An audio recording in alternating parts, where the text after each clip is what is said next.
ಇತ್ತೀಚಿನ ದಿನಗಳಲ್ಲಿ ತಂಬಾಕು ಪದಾರ್ಥಗಳ ಮೇಲೆ ಬೆಲೆ ಹೆಚ್ಚಿಗೆ ಆಗಿದೆ, ನೀವು ನೋಡಿರ್ತೀರಿ.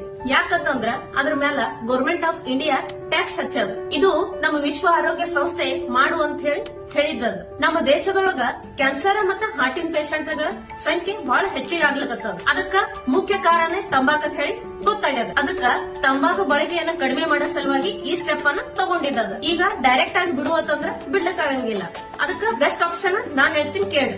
ನಮ್ ಹಳಿ ಕಾಲದ ಮಂದಿ ಒಂದ್ ಎಲಿ ಅದ್ರ ಮ್ಯಾಗ ಒಂದ್ ಸ್ವಲ್ಪ ಸುಣ್ಣ ಮತ್ ಒಂದ್ 2 ಕಾಳು ಅಡಿಕೆ ಹಾಕಿ ತಿಂತಿದ್ರು. ಅದ್ರಾಗ ಹಾಕ್ತಿದ್ದ ಸುಣ್ಣದಿಂದ ಕ್ಯಾಲ್ಸಿಯಂ ಸಪ್ಲಿಮೆಂಟರಿ ಫುಲ್ಫಿಲ್ ಆಗ್ತಿತ್ತು. ಮತ್ತ ಎಲಿ ತಿನ್ನೋದ್ರಿಂದ ಬಾಯಿ ಸ್ವಚ್ಛನೂ ಇರ್ತಿತ್ತು ಮತ್ ಬಾಯಿ ಕೆಂಪುಗೂ ಆಗ್ತಿತ್ತು. ಈಗ ನಾವು ತಿನ್ನಂತ ಪಾನ್ ಮಸಾಲದಾಗ ಹೆಚ್ಚಿನ ಪ್ರಮಾಣದಾಗ ವಿಷಕಾರಿ ಪದಾರ್ಥಗಳನ್ನೇ ಯೂಸ್ ಮಾಡ್ಲಕತ್ತಾರ. ಹಂಗಾಗಿ ಈ ಸಮಸ್ಯೆ ಹೆಚ್ಚಿಗಾಗ್ಲಕತ್ತದ. ಅದಕ್ಕ ಪಾನ್ ಮಸಾಲ ಮತ್ತೆ ತಂಬಾಕು ಪದಾರ್ಥಗಳನ್ನ ತಿನ್ನೋದ್ ಬಿಟ್ಟು ನಮ್ ಹಿಂದಿನ ಮಂದಿ ಹ್ಯಾಂಗ್ ಎಲಿ ತಿಂತಿದ್ರಲ್ಲ ಹಂಗ್ ತಿನ್ನೋದ್ ಚಾಲೂ ಮಾಡ್ರಿ. ಇದರಿಂದ ಒಮ್ಮಿಂದೊಮ್ಮಿಲಿ ಚಟ ಬಿಡು ಅಂದ್ರ ಅದನ್ನು ಬಿಡ್ಲಿಕ್ಕಾಗಲ್ಲ. ಅದನ್ನ ನಾವು ಕಂಟ್ರೋಲ್ ಮಾಡ್ಕೋಬಹುದು.